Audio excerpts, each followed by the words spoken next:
So what does it actually mean when you say you hold a belief based on faith? Well, that's something I want to go through in the course of this video, and when I've finished, I'd very much like you to give me your feedback on where I've gone with this, and to tell me if you think I'm barking up the wrong tree or if maybe I've kind of hit on something here. So I'll be interested to know what you think. The first thing I want to do is to give you a little bit of background to this. Then after I've done that, I just want to define a couple of terms as to how I'm going to use them in this video, and then I'm going to tell you what I've come up with. So let's get going. So this all stemmed from exchanges that I've had over the last couple of days, and some comments I've read where people, theists and atheists alike, have talked about people with beliefs based largely on faith, largely religious people and religious beliefs we're talking about here, but not exclusively, and it doesn't have to be exclusively. During the course of those exchanges, it became apparent to me that some people seem to have got the wrong end of the stick, and either largely in the theistic camp have such a fuzzy concept of what a belief based on faith consists of as to render it largely meaningless, or from an atheistic perspective a very hard line position that a belief based on faith is a belief held in the absolute absence of evidence. I didn't believe either of those positions to be true, and I had a position of my own, which was that a belief based on faith is a belief in which the balance of evidence lies not in your favour, and yet you hold the belief nonetheless. That was the position that I maintained, so that you could have evidence in the mix and still call it a belief based on faith, but that the evidence would be against you, whilst you still concurrently held onto that belief as being true.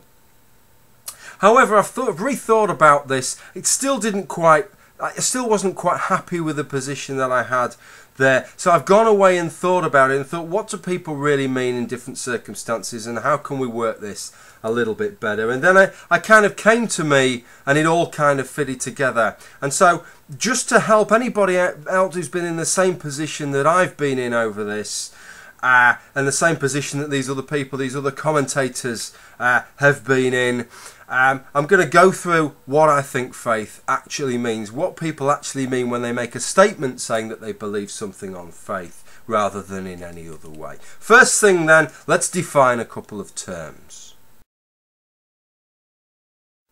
Okay, so a couple of quick definitions for you, and I don't want to be rude here, but I really couldn't give a crap what your definitions are. I just want to tell you how these words are being used in this video so that there's no misunderstanding. So we're not operating on different definitions here. When I talk about something being a belief, I'm not making any kind of statement on whether it's factually true or otherwise. Some people have this idea that if something is sufficiently evidence, if something's proven, it stops being a belief and starts being a fact. That's not what I'm talking about. When I talk about something being belief in this video, all I mean is it's something that person holds to be true. The same thing is when we look at evidence and the amount of evidence. What I mean is the amount of evidence as it's perceived by the individual. It doesn't matter how flawed their reasoning is to arrive at that perception. That's not what's at issue here. It's how they perceive that evidence, how strong they perceive it to be. Okay, that's that. Now let's have a look at the idea of faith then, and what does it actually mean? What could it mean? Let's have a look.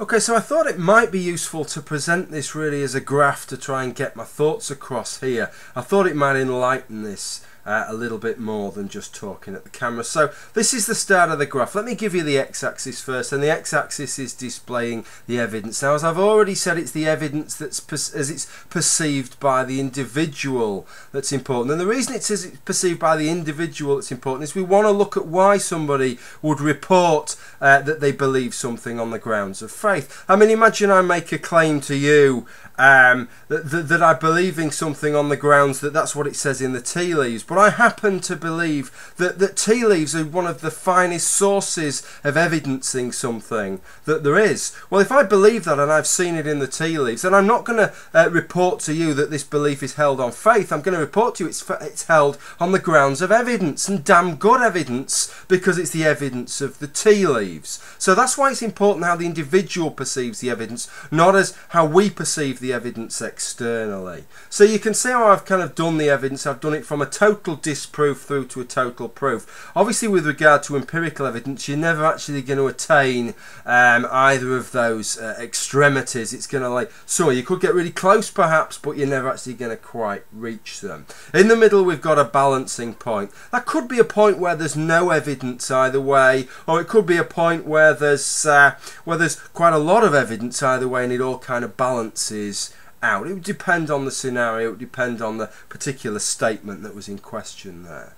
So what about on the y-axis? Well, on the y-axis we've got the certitude. This is the strength of the claim being made, how certain somebody feels in that belief, in that claim, on the basis of, well, on the basis of whatever, perhaps on the basis of the evidence, which is why I've done it on the graph.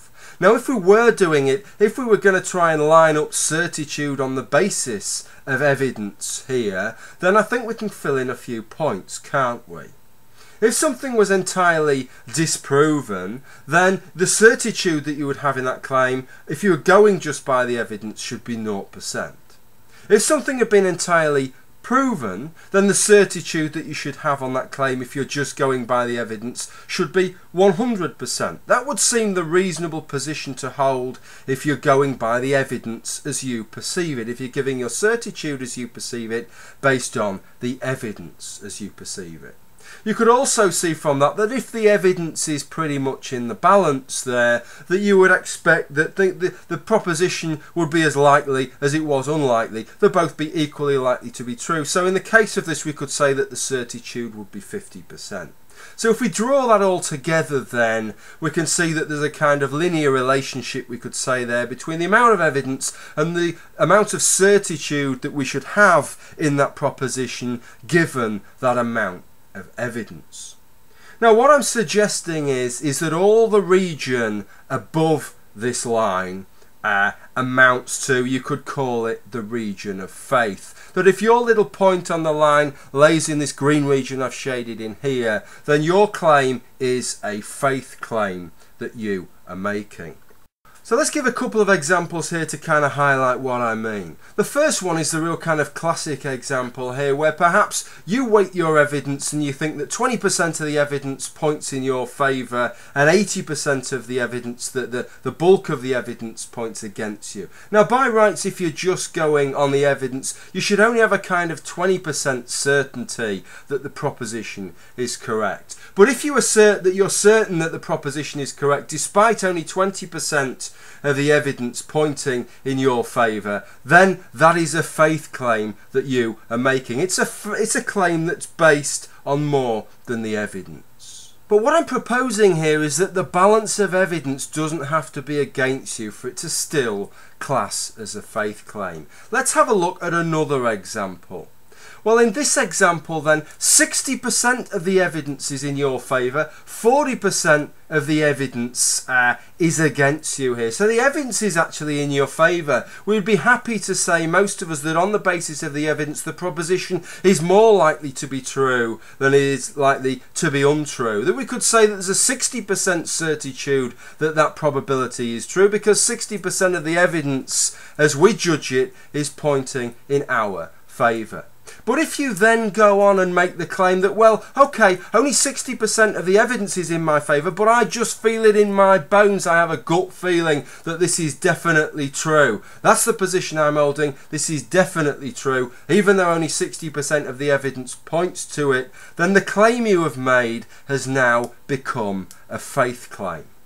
So I'm proposing that this is what people really mean when they say that they believe something on faith. Certainly when we lay the other side of the graph, when there is at least sufficient, maybe more than sufficient evidence for the level of certitude that we're claiming, nobody ever then claims that this is a belief based on faith. Atheists always pride themselves on making their claims based on an appreciation of the evidence, whether that's an accurate appreciation of the evidence or not. They always make the claim that the belief is based on evidence, and there's sufficient evidence for the level of certitude that they claim, so that they never claim that their belief is a faith claim. What I'm proposing to you is that when somebody claims to you that their belief is based on faith, they don't mean a total absence of evidence. They don't mean necessarily that the balance of evidence lies against them.